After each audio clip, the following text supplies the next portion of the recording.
Hello students, welcome to maths class basic second year. आज हम एक नया टॉपिक पढ़ने जा रहे हैं, वो है विभाजित अंतर अंतर्वेशन। ठीक है, डिवाइडेड डिफरेंस इंटरपोलेशन। तो इसकी पहले डेफिनेशन लिख लेते हैं हम कि विभाजित अंतर होता क्या है। ठीक है, उसके बाद हम आगे चलेंगे, इसका फॉर्मूला बनाएंगे। तो देखिए, कोई भी प्रविष्टि है, यानी कोई भी आपके पास मान है, प्रविष्टि का मतलब मान। ठीक है, प्रविष्टि के दो क्रमागत मानों के अंतर को उनके संगत स्वतंत्र चर के मानों के अंतर से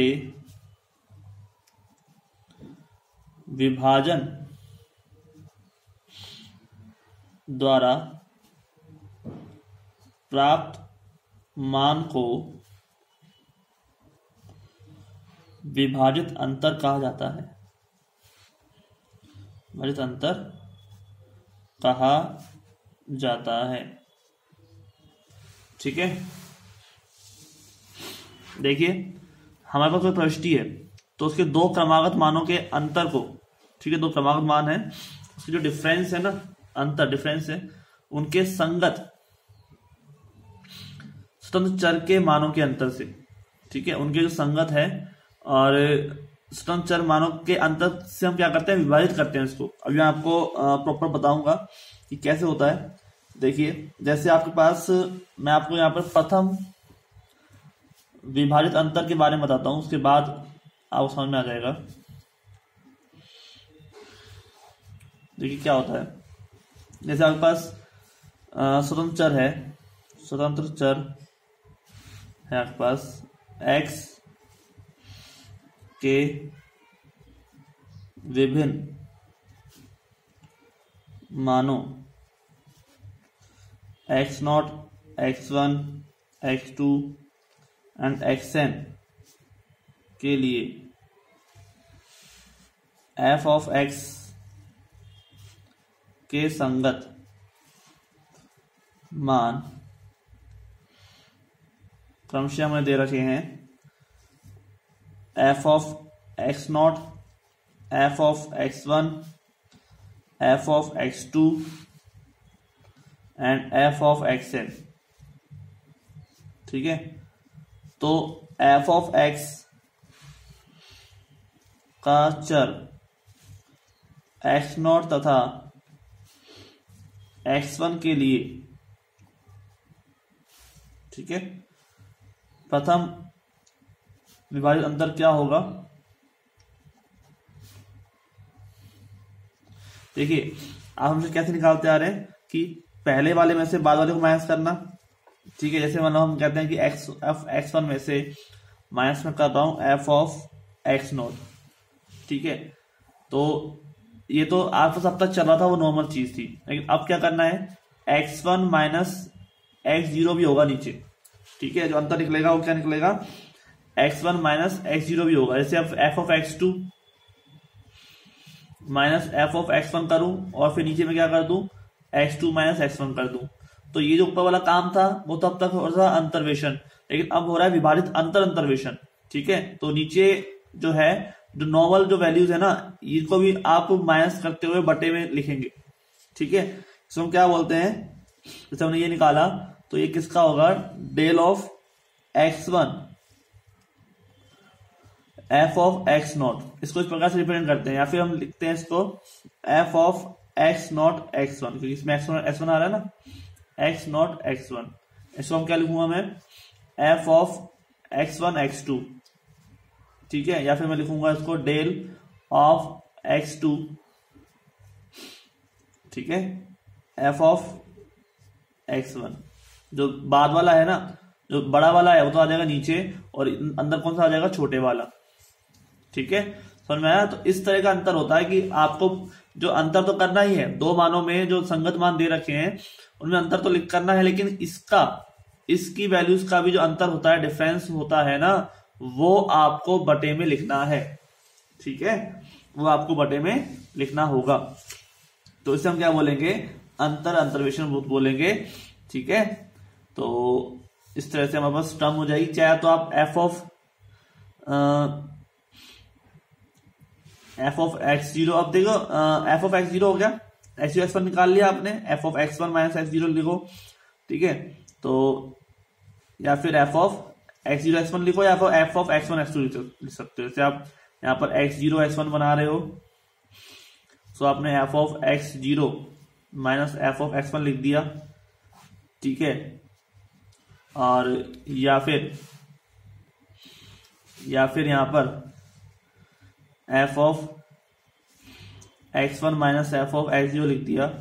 तो एक ही बात है, कोई अलग अलग बात नहीं है कि आप ऐसे लिखने पर या ऐसे लिखने पर दोनों अलग अलग हो जाएंगे। ठीक है, F of x not minus F of x one upon x zero minus X one जो है वो, और x one minus x not जो है वो, दोनों टर्म क्या है, समान समान होंगी। क्लियर, तो हमारे पास क्या हो जाएगा, F of x one x not बराबर डेल ऑफ एक्स वन नीचे आ जाएगा और एफ ऑफ एक्स जीरो ऊपर आ जाएगा। ये टर्म हम चीज समझ चुके हैं, पहले ही लिख चुका हूं मैं ऊपर भी, तो यहाँ पर मैंने प्रॉपरली आपको समझा दिया है। ठीक है, अब मैं यहाँ पर इसी तरह से F of x one x two निकालने का तरीका ये हो गया, X two minus X one, नीचे X two minus X one हो जाएगा, F of x two minus F of x one ऊपर आ जाएगा, नीचे क्या आ जाएगा, X two minus X one आ जाएगा। ऐसे F of x two X three निकालना हो तो F of x two and X three निकालना हो तो क्या हो जाएगा, F of x three minus F of x to.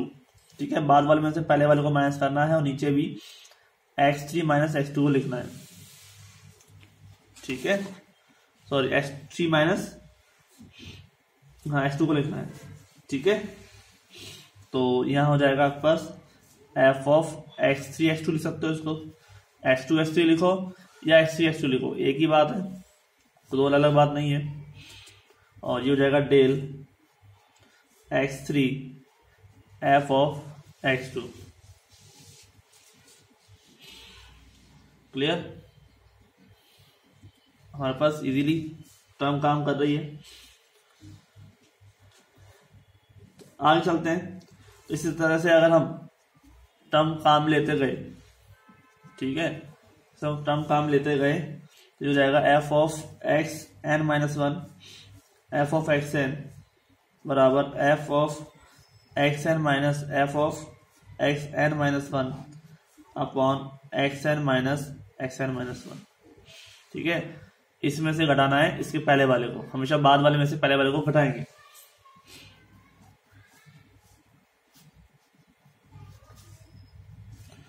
Del of x n f of x N minus one. ठीक है, कोई दिक्कत नहीं। तो अब हम बात करेंगे द्वितीय विभाजित अंतर की। ठीक है, सेकेंड द्वितीय विभाजित अंतर। क्लियर, ठीक है, तो सेकंड जो है द्वितीय विभाजित अंतर वो कैसे निकलता है, तो देखिए आप, फलन एफ ऑफ एक्स के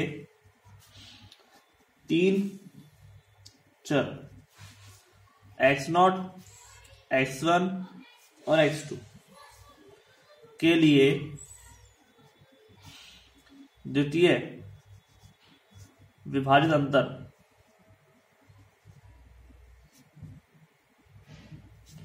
ठीक है। तो देखो तीन पद क्या होता है इसमें, देखो क्या होता है, देखो मैं आपको ऐसे बताता हूं। जैसे मान लो ये एक्स नॉट है, ये एक्स वन है, ये एक्स टू है, इसके सामने क्या है, एफ ऑफ एक्स नॉट है, एफ ऑफ एक्स वन है और एफ ऑफ एक्स टू है। ठीक है, तो हमें क्या निकालना है, F of x not x one. ठीक है, पहले हम क्या निकालेंगे, एफ ऑफ एक्स नॉट और एक्स वन, तीनों की बात करें ना, एक्स नॉट एक्स वन यानी कि ये वाली वैल्यू यहां पर जो प्रथम अंतर, minus F of x one x two. x1 के बाद x2, ठीक है, और नीचे क्या हो जाएगा x0 यानी x0 माइनस x2, सीधा सीधा यहाँ से अंतर माइनस होगा, यानी सबसे छोटा और सबसे बड़ा, ठीक है, सबसे छोटा माइनस सबसे बड़ा, ये होगा आपके पास। तो बात समझ लो कि यहाँ पर देखो इन दोनों का अंतर क्या निकलेगा, अंतर क्या निकलेगा इन दोनों का, f ऑफ x0 x1, ठीक है, इन दोनों का विभाजित अंतर निकलेगा x0 x1, और इन दोनों का निकलेगा f ऑफ x1 x2 निकलेगा ना। फिर इन दोनों का अंतर निकालोगे आप और बटे में करोगे यहाँ पर, इसके लिए तो नीचे तो क्या होगा x1 x0, नीचे होगा x2 x1, ये होगा। इन दोनों का अंतर निकालने के लिए सीधा x2 माइनस x0 कर दो या फिर x0 माइनस x2 कर दो, ठीक है, ये हो जाएगा आपका द्वितीय विभक्त अंतर, सेकंड डिवाइडेड डिफरेंस, ठीक है। इसको हम लिख सकते हैं इस प्रकार से भी कि f of x1 x2 minus उल्टा करके भी x0 x1 और अपॉन x2 माइनस x0, ठीक है, कोई दिक्कत नहीं, इजीली हम टर्म काम में ले रहे हैं, काम हो रहा है।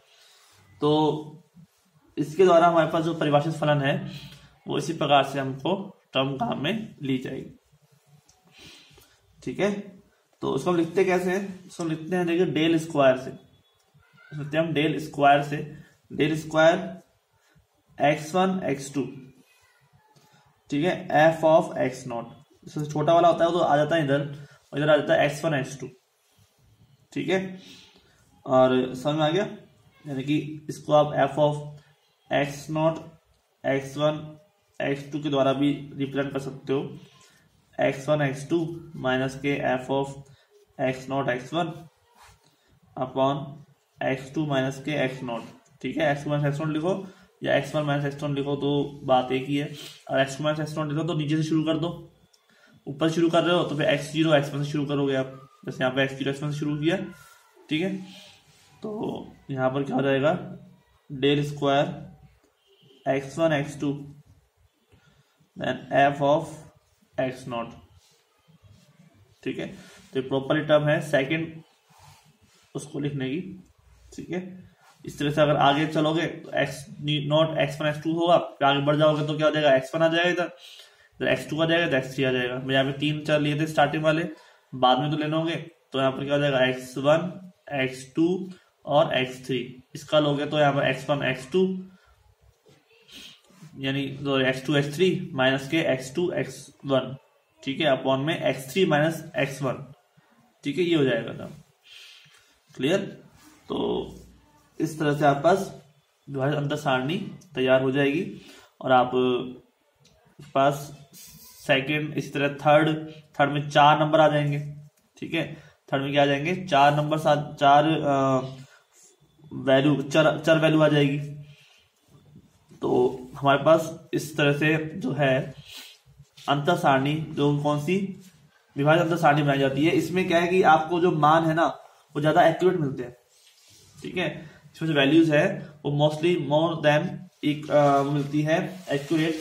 हम यहाँ पर इसको दोबारा से समझ लेते हैं कि हमने अंतर जो है, जो दिए गए स्वतंत्र चर है ना, उनके भी अंतरों को यहाँ पे लिखा है हमने, ठीक है, नीचे जो लिखा है उनके भी अंतरों को लिखा है, ठीक है, कोई दिक्कत नहीं। तो हमारे पास इस तरह की जो टर्म है वो तैयार हो जाती है। तो स्टूडेंट्स इस पर बेस हमारे पास क्या है कि कुछ गुणधर्म भी होते हैं, ठीक है, वो गुणधर्म हम जो है नेक्स्ट टर्म में प्रॉपर्टीज जो होती है वो पढ़ेंगे। जैसे हम प्रॉपर्टीज के बारे में आपको बताएं तो प्रॉपर्टी कहती है कि विभाजित अंतर उनके चरों के सम्मित फलन होते हैं, ठीक है, जो होते हैं ना विभाजित अंतर वो उनके चरों के सम्मित फलन होते हैं, यानी कि divided difference are symmetric function of their arguments. तो उस इस तरह की जो एक दो प्रॉपर्टीज है उनको हम प्रॉपरली करेंगे, उसके बाद उनके एग्जांपल्स करेंगे। एग्जांपल मोस्ट है, एग्जांपल्स करना बहुत जरूरी है, ठीक है। तो उसके बाद फिर समान अंतराल के लिए अग्रांतर और विभाजित अंतर में संबंध भी हम निकालेंगे, जो न्यूटन डिवाइडेड डिफरेंस फॉर्मूला है फॉर अनइक्वल इंटरवल्स के लिए काम में आता है, ठीक है। तो मेरे हिसाब से आपको समझ में आ गया होगा। आप इस पर बेस, जैसे ये देख लीजिए आप, ये है आपके पास सारणी, ठीक है। सारणी देख लीजिए, प्रथम विभाजित अंतर, द्वितीय विभाजित अंतर, तृतीय, तो तृतीय में डेल क्यूब हो गया। यहाँ पर 4 वैल्यूज आ गई, f0, x1, x2, x3, x1, x2, x3, x4, ठीक है। यहाँ पे देख लीजिए x2, x3, x4 था, x1, x2, x3 था, तो यहाँ पर इन्होंने क्या दिया, x1, x2, x3, x2, x3 दोनों कॉमन है, साथ में क्या जोड़ दिया, x4 जोड़ दिया, ठीक है, कोई दिक्कत नहीं। तो यहाँ आज के इतना ही, मिलते हैं फिर नेक्स्ट लेक्चर में। Thank you.